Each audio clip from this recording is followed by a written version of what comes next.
mangai na alo ni ti karon sa don ni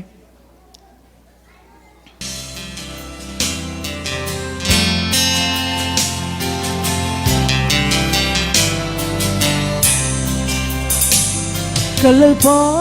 min shuai na hi Thuin ka shil sen don lo Ka zai le ka ban thar te zong po in Amangai an shil sen lo Min mangai na puam do nila Jing nun hian shil pak lo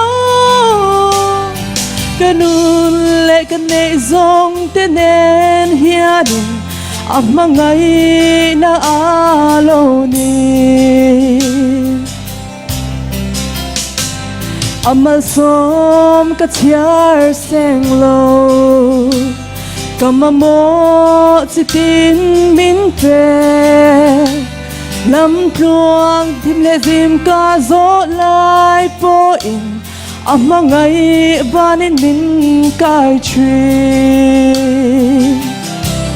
Min mangai na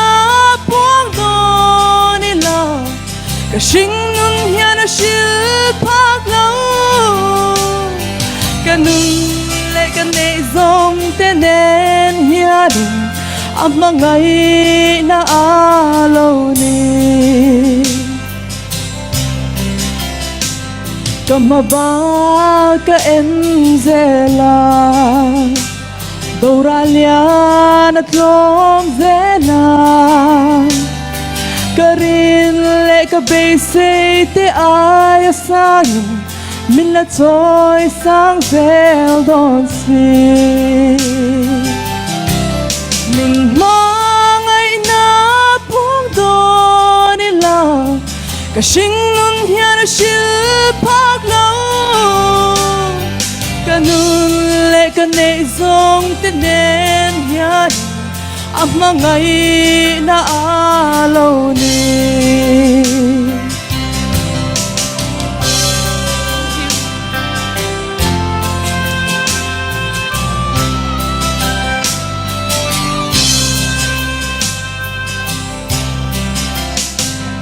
Amal som ka tiar seng lo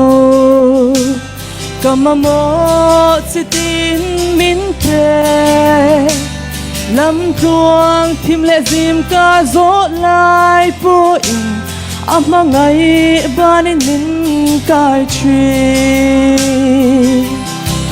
Min mangai na puang do nila Ka shing nun hian a shil pak lo Kanun le ka nei zong te nen hian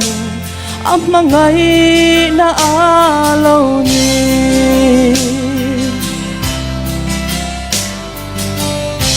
lai pa na pagkano sa